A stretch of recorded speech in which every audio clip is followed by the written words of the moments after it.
Hey everybody, my name is Mark, and today I would like to talk to you about my Kizer Doberman.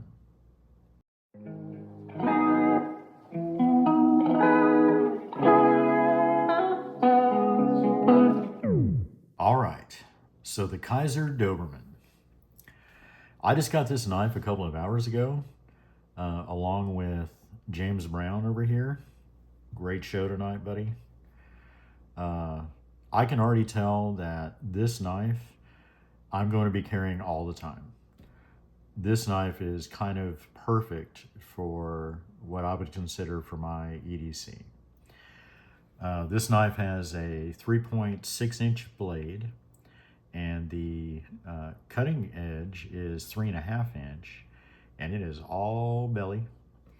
The weight on this is listed as 4.4 ounces, but I'm not real sure about that. This is the titanium version, and there's a couple of different versions. The G10 is listed as the same weight, so I kind of doubt that that's possible. So I don't know if they're just kind of copy and pasting or whatever. I don't have a scale, but I would guess this to be a little heavier. I would say this is probably 5 ounces, but it's certainly not too heavy. And with the blade length, in conjunction with the weight, that's exactly what I look for, and it is my favorite size of EDC. So the other reason I can tell is because just the ergonomics. Everything about this knife, like it's a stone wash dark titanium, which is kind of my favorite style. If it's going to be just plain titanium, I prefer this shade and this finish. I like it kind of smooth. It's got no milling whatsoever, which is fine. Ergonomically, it really fits in your hand well. So I've got pretty large size hands. Even back here at the lock bar, I've still got, 4-finger access. You can come in right. It does have a sharpening choil. There is no finger choil, but you can kind of nestle in right under the pivot on that flat. And the blade has jimping like before and after the thumb studs. And there's a little ridge there. And so if you, kind of nestle up right there, you can lock in really well. You can also extend your thumb out if you needed to. I could swing a finger out there and just kind of pinch at the pivot and kind of do some cuts like that. It feels really good in your hand. So this is an awesome EDC candidate. It's got, I don't think that's a half backspacer. It's probably a 1/3 or something like that. It does have a little lanyard loop back there. But this knife, I haven't had it apart yet. Like I said, I just got it, and there's a couple of problems that I see. So we're going to be addressing those. This is not a new knife, but I think it was either lightly carried. This is still a factory edge, and it's not crazy sharp. I think, someone's been using it to cut a little bit, or maybe just when this knife was put out, they didn't do, like a seriously sharp edge. I'm going to hit it with a hone, and I feel like I can bring it back just with a quick hone on a work sharp. So I'll be doing that. The lockup on this, and again, it's a used knife, that is probably 50%. Yeah, that's got to be 50% lockup. So that's really good. But the thing about this knife, just kind of out of the box, is the detent is a little weak, and the pivot, either the pivot is too tight or the action is just gummed up. I looked, and it says that it runs on bearings. When I look in there, you can almost see down in there. It might be a little difficult, but up at the top there where you can see through, it looks like it's got, a buildup of pocket lint or just dirt or something, but the whole action on this knife just feels kind of gummy. So it really needs, some service. And it's awesome because number one, that is kind of my favorite thing to do. And it's not often where I get a knife in that needs it kind of this badly, and where I think that I can make such a big difference just with like a good, servicing and new lubrication and all of that. Other than that, before we take it down, it does have a back flipper tab. And it's kind of strange. When you look at that flipper tab, you would kind of think that it would be hard to actuate. It does have a little jimping on the top. It's not much to speak of, but I think that's only because the flipper tab itself is just so small. But I gotta say, it's kind of perfect. So whatever they've done, and I think it's mostly just the way it's clocked. So when you look at the pivot, this is hanging out at about 2 o'clock or so. And as far as pivots go, if it was a little higher still on this side, like, 1 o'clock or, 12:45 or whatever, it would still like be really good.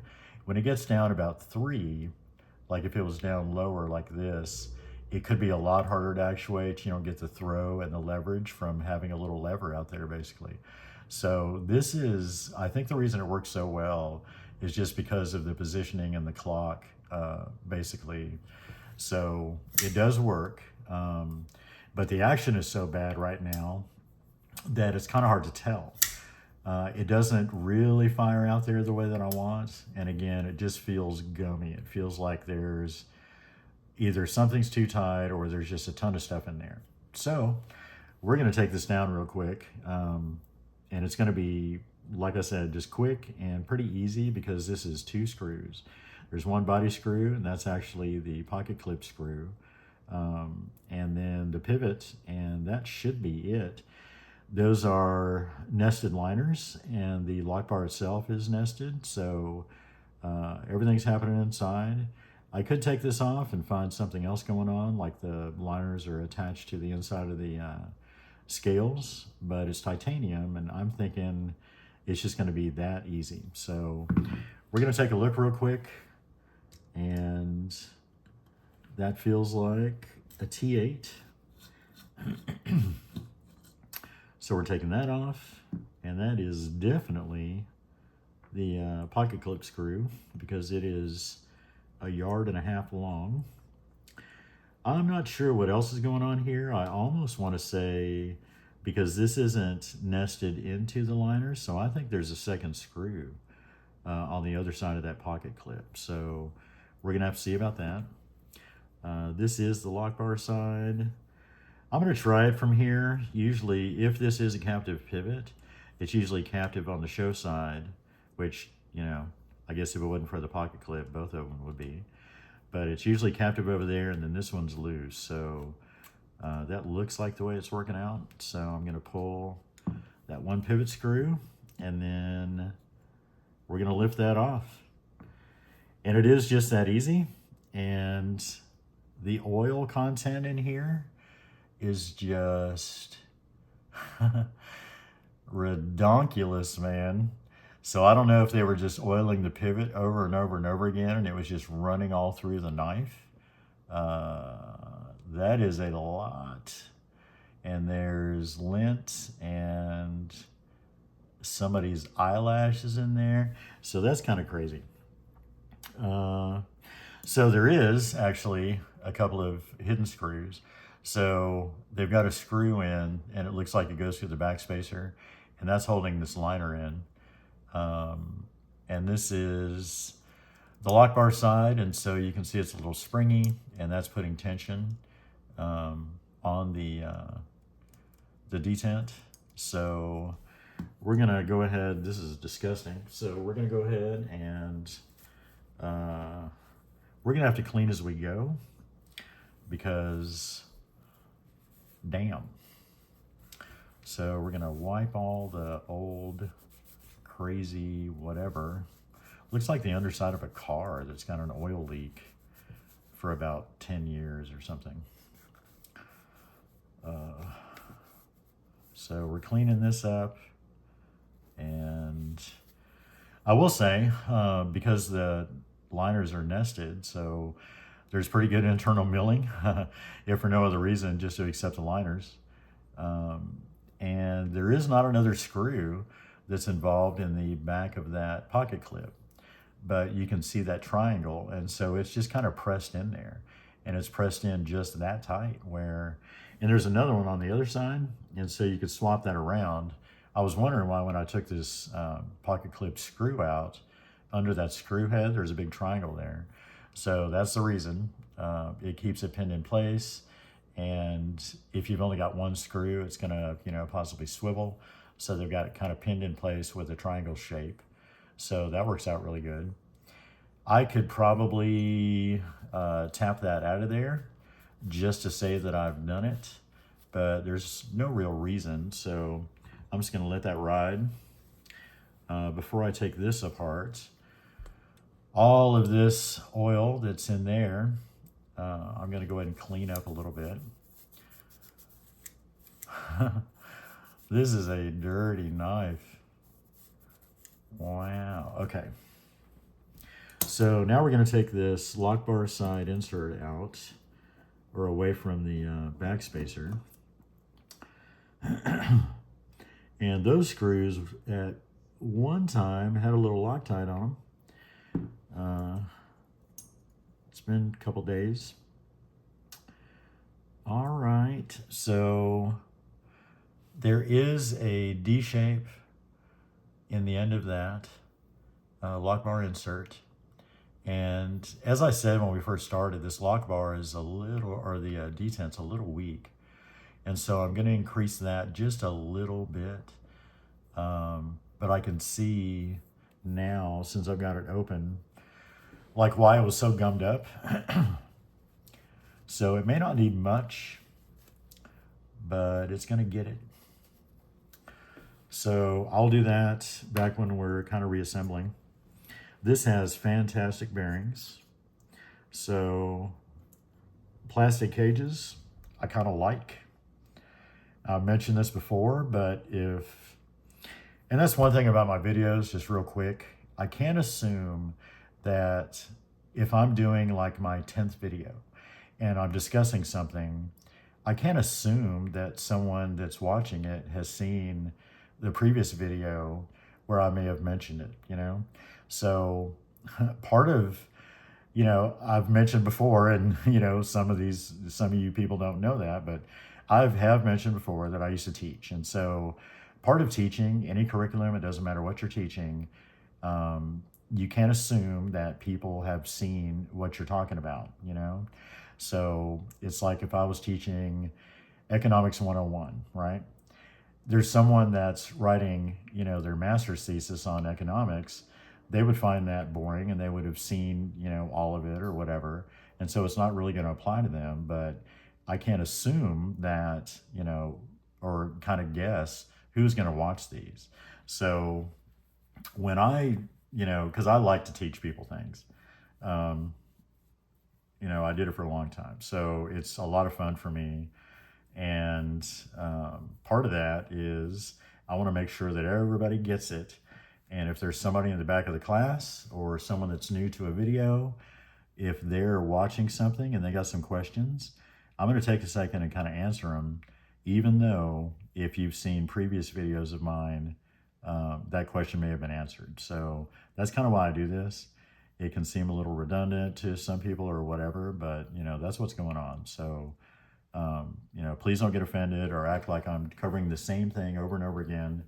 I may just a little, but it's for the benefit of, a newcomer basically, or something like that. So anyway, the inside of this blade, basically it is a race. So they've got races carved inside of the blade, and these are multi-row bearings, and they've got multi-races in there. And so that's kind of cool. And I didn't even really know that was a thing. I thought that a race bearing was meant for a single row, or a race washer was meant for a single row bearing. But apparently, they do them on multi-row bearings too, and they just put a couple of races in there. So that's something new that I've learned. So I am not, let's see, maybe I am. No, I'm not. So I'm not going to take this pivot out because I don't think I need to. And I don't know if this washer comes out, or if that's built in. If it is, then it's the only one. So there's not, if that is a washer down there, which I think it may be, but I can't really tell. It almost looks like it's milled in there and they just put a finish on it, like a machine finish, to get the stone wash off of there for the bearings to like travel on. I think that's what's going on because that's not coming out. So that's just a machine surface in there at the bottom of that pivot, I believe. Pretty sure. And actually, now that I'm looking at it, so the pivot is captive in the center, but it's not connected to the pivot screws. So that washer may actually come out of there. So let's see, we're gonna take the pivot out, yep. So there is a D shape in both sides of this scale, and that's kind of what's holding it in place. And so now, nope. So that is milled into the liner. There is no washer in there, but there is a ton more oil. So we're gonna get rid of that. I'm gonna go ahead and leave this little backspacer attached to this other liner because there's no reason to take it out. There's nothing down there that we really need to see. So we got that cleaned up, and then the other side of the interior of the scale here, we're gonna clean up again. And you can also see a little spot in here where they've got a milled area for the blade stop pin to travel. So the blade stop pin on this knife is captured in the blade, so it's not gonna move. It's not like a little pin that you put in a hole there. And so they have a little milled area for that. And when that happens, I can see a little wear there. It's not a lot. It's not like it's been rubbing and scratching, but I will go ahead and swab that area just a little because that could, and on this one, it may not be that big of a deal. If I had body screws that were like up here and they were off center and it was just on one side, then it could be that when you tighten this pivot all up and everything else, if you've tensioned something wrong and haven't kept the whole assembly flat while you're tensioning it, and you happen to torque down on a body screw that's pretty close to the pivot, it can actually affect that whole thing. And it may be just a minute amount, but believe me, it does, and it doesn't take much to do it. So if that's the case, then I'm gonna go ahead and swab just a little bit. But the amount of oil that I typically use, and with this swab, it's not gonna drip all inside like we just saw inside this knife. So we're gonna be okay. So that's kind of it. So we're going to put this back together real quick. And I am going to start with this side, and that all looks pretty good. So is this the side that goes there? I believe it is. Yeah. So that goes right there. And then I'm going to go ahead and put the pivot back in the center, and I'm going to attach it with one of the pivot screws. Now that we know that it's kind of a captive pivot sandwiched in between everything else, and the screws don't really matter at all. And I'm not going to tighten that up too much. I'm just going to barely snug it. And so that looks pretty good. And then on this side, when we reassemble this, it's basically two body screws, or one body screw and a pivot back there at the pocket clip. So that's going to go together. Yeah, so that should work. So basically what's going to happen, and actually I have to put this on first and then attach that one screw. So what I'm going to do first is I'm going to adjust this detent. The detent ball looks like it's in pretty good shape. I don't really see anything wrong with that. And I don't see a lot of rubbing around like next to it on the lock bar itself. like something has been out of alignment or something like that. I'm going to look at the actual engagement point where because there's not an insert here, it's just a detent ball kind of stuffed into a lock bar. But while I've got that open, I'm going to go ahead and clean off the edge of that lock bar assembly because I don't want any oil there or anything.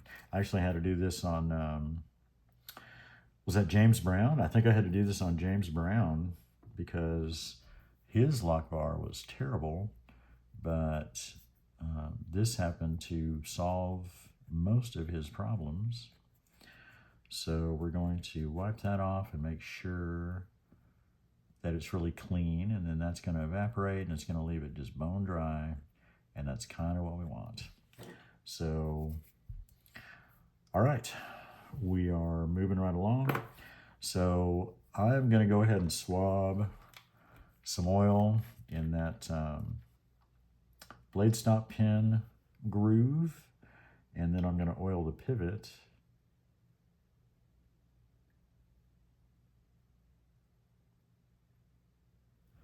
But not too much. So first I'm going to do the pivot, and then I'm just going to swab just a little in there. And because that's like black wash titanium, it looks like there's a lot. Some of you may have seen my other video where I was doing a lubrication video, and I had a blade over here from a Kizer, and it was a black, it wasn't DLC, it was probably PVD coated, and I put a little oil on that out of the dripper, and it just spread. In 10 minutes of doing the video, I looked over there, and it was just, you know, like the Exxon Valdez over there. So this now looks wet, but it's not like overly soaked or dripping or anything like that. So that is the key.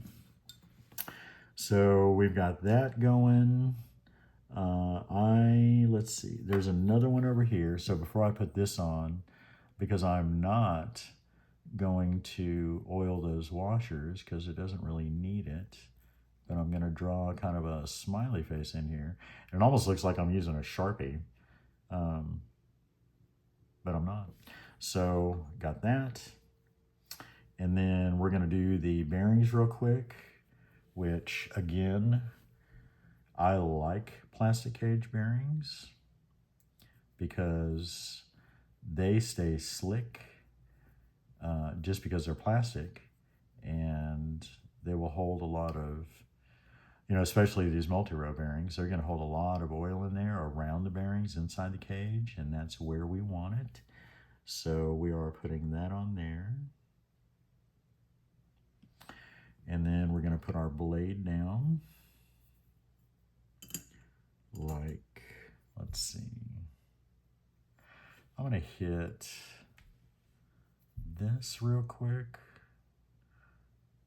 And the only reason I'm doing this really is because, and it's actually because of James Brown. So his pivot, I can't believe I'm really into that knife.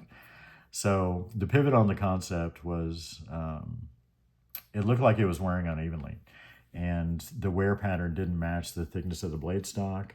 And so I was kind of wondering, you know, why that would be and what would have happened to cause that. And so I got to thinking about it, and if there's a little play in there, if the tolerances have kind of opened up, or they weren't super tight to begin with, or just over time something's, you know, was out of adjustment and so it's been rubbing one way or the other, then if I oil just the pivot, even, you know, the swab is putting down plenty of oil, but if I only do that, then if there is, like, you know, it's riding high on one side or something like that, then it may not get oiled completely. And so on this knife, at least, I'm gonna, you know, take that same swab and just swab inside the inside diameter of the hole of the blade, and just kind of make sure, you know, but again, it's not too much oil and it's not over oiling. and it's not dripping, and it's not any of that stuff. So, you know, let's see. So I'm also going to just kind of wiggle around inside that detent hole, and I'll give it a little bit here at the front of the ramp, which there is no ramp, but right where it jumps onto the blade surface, I guess. And then that's what we're doing. So I'm going to go ahead and put this down. This is a D shape, and so it has to be kind of clocked over in the right position and kind of held in place while I put this other screw in, which is going to be just like this. And then the magnet's going to mess me up, just like that. Okay, you are going to have to cooperate. Really. Okay, so the next thing I buy is going to be a demagnetizer. It's not an issue when it's real titanium hardware because, of course, that's not magnetic. But when you get steel hardware, they kind of go all over the place. So we got that, and then there's going to be a little springy action here, but I don't want to lose the positioning because that is, oh, well, I got another bearing. And that little springy action I was talking about is going to kind of save the day because I forgot to put this bearing in there because I'm stupid, but it's going to slip right in here.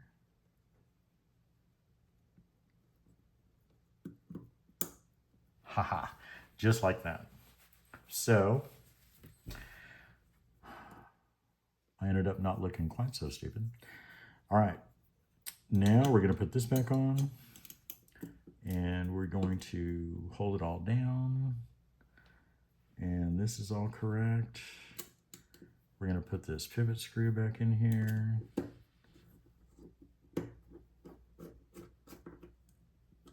We're going to give it a little snug, and then I'm going to, and there's that triangle I was talking about. So the pocket clip is reversible, and it just holds in place on this side.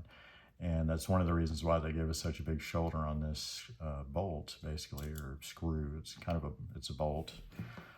But we're going to call it a screw because, you know, everybody else does. So we're going to put this on here, just like that.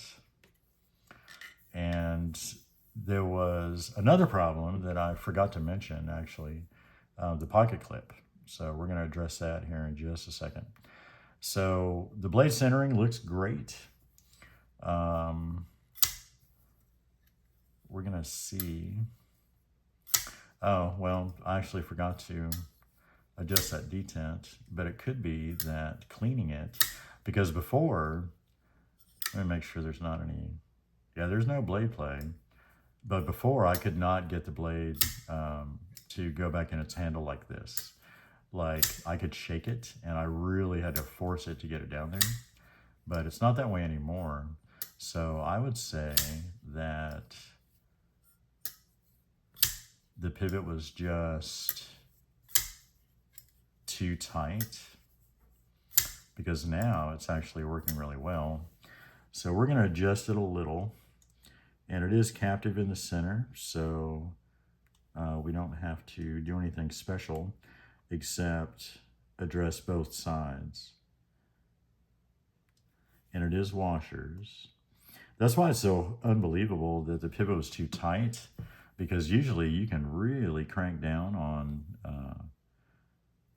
bearings and everything's kind of fine, you know? So I can't defeat the detent.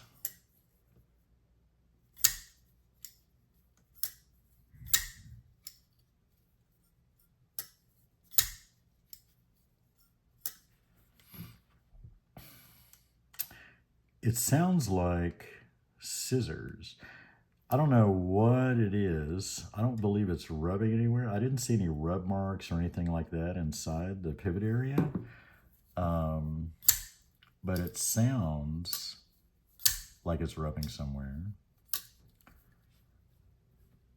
I still can't defeat the detent.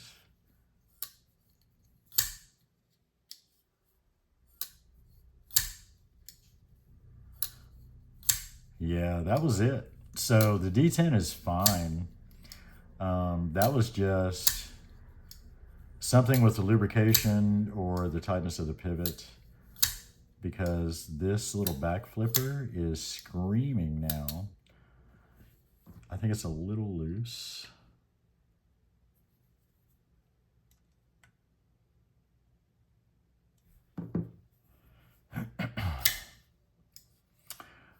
And yeah, blade centering is good.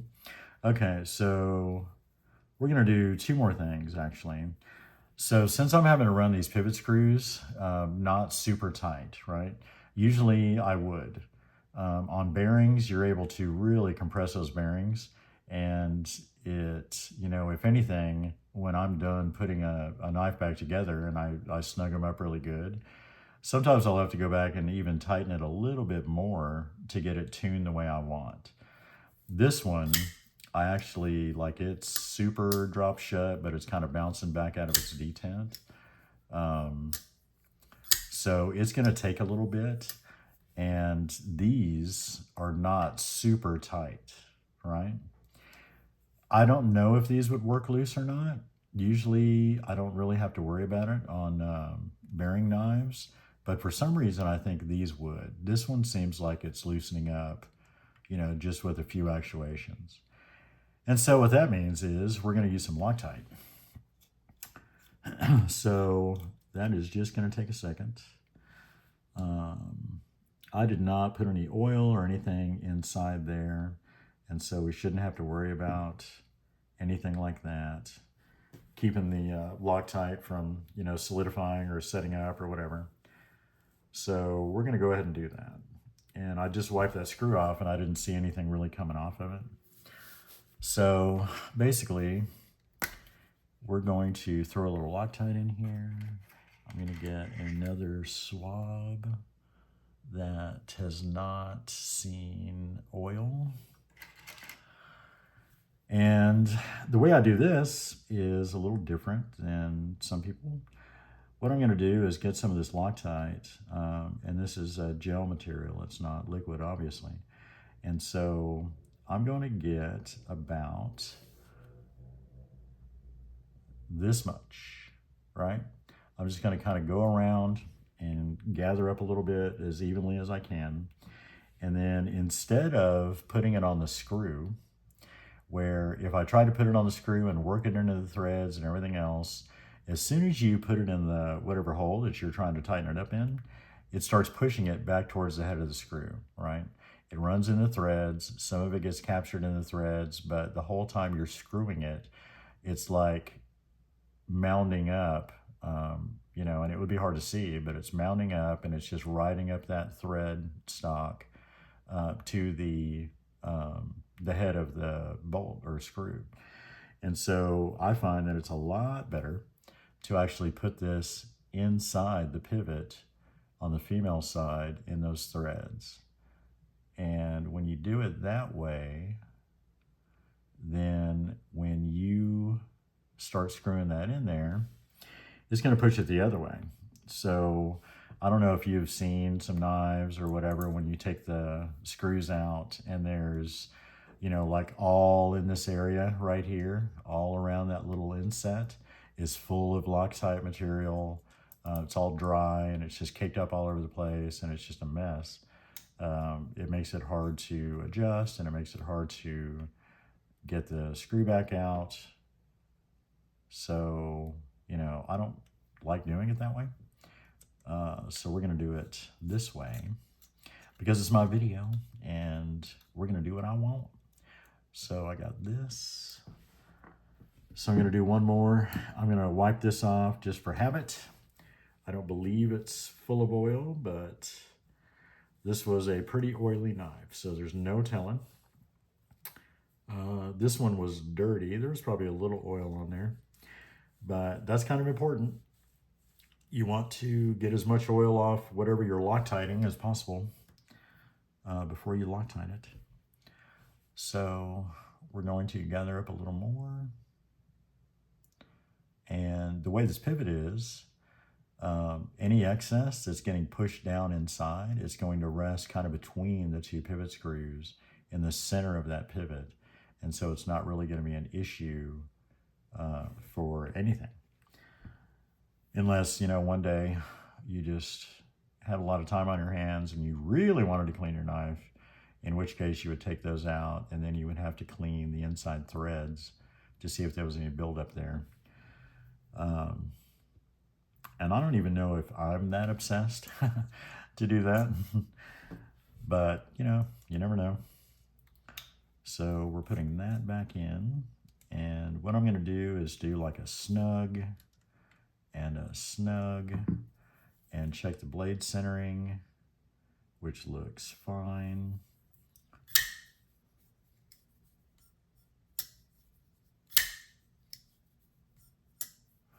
And so I want it a little more drop shutty than that, but it's really close. And so the other key in doing this is because you're using Loctite, whatever you do, when you're finished, you don't want to touch the knife for I give it a long time, like 2 days. So if you do this and then you continue fidgeting with your knife and kind of screwing with it and actuating, deploying the blade, and just kind of playing with your knife, when you have new Loctite on there, that's not good. So that's pretty right on. So I'm gonna ride with that. So basically what we're gonna do next real quick is this pocket clip is a little strange. The pocket clip is not actually resting on the scale, right? So you can see a little gap there, hopefully. Let's see if I get this turned, bam. So you can see there's a little gap there, right? This is a really stiff pocket clip, so it takes a lot to actually push it even down to meet the scale there. But if you look on this side, right here inside, you can see that the angle is like almost 90 degrees. So taking it out of your pocket would be a chore. And then coming into your pocket from, my fingers are in the way. So this side, it's more of a slope. That's like 45 degrees. And so it's going to ride over the top of your pocket and it's going to clip in place. And it's kind of like a holster for a gun. So it's going to slip in, but it's designed to, like your belt would be here. And then there would be like a 90 degrees, so it clips on the bottom of your belt. So that's kind of the same thing. So this is clipping on the seam of your pants, but I tried it before I started this video and it went on my jeans really easy, but then pulling them off was a little weird. So I'm gonna try and adjust that just a little bit. It's not gonna take much. And the way that I'm gonna do it is just look at how much room I've got. Let me try and get it over that red so you can see. I'm gonna look at how much room I've got right there. And then I'm going to wedge this in there. And this is just like a, panel tool for a car. So I'm gonna wedge this in there. It's kind of good that we have a screw that goes all the way through. If it was 2 small T6 screws that were holding this pocket clip on, I really wouldn't want to do it this way, right?